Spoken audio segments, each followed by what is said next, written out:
j'ai décidé qu'il fallait trouver le confinement qui a stoppé le virus.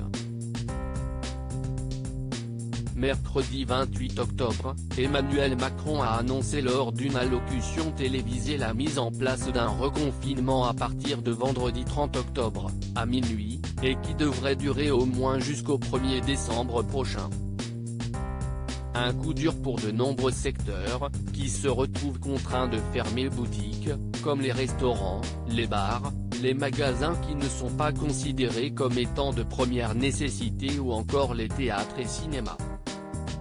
Toutefois, le président de la République a longtemps hésité avant de déterminer les modalités de ce reconfinement qu'il voulait au départ plus souple que le premier.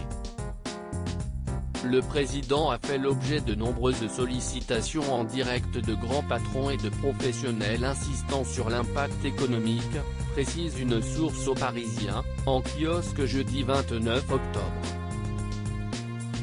Finalement, Emmanuel Macron renoncera à trop élargir la liste des secteurs essentiels, mettant toutefois en place une clause de revoyure fixée à dans 2 semaines pour voir s'il est raisonnable de réouvrir certains commerces.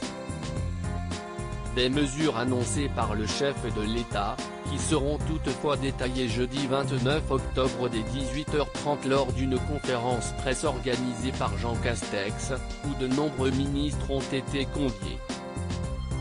Roselyne Bachelot, absente de la conférence de presse de Jean Castex. Parmi les ministres sollicités pour parler aux Français, Bruno Le Maire, ministre de l'économie, Elisabeth Borne, ministre du Travail, Olivier Véran, ministre de la Santé, ou encore Gérald Darmanin, ministre de l'Intérieur.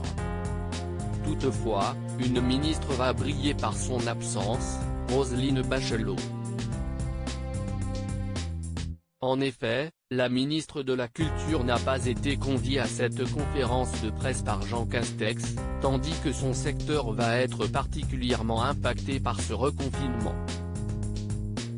Fermés pendant déjà plusieurs mois, les cinémas, théâtres, musées et salles de spectacle sont de nouveau contraintes de fermer leurs portes. Un nouveau coup dur pour la culture.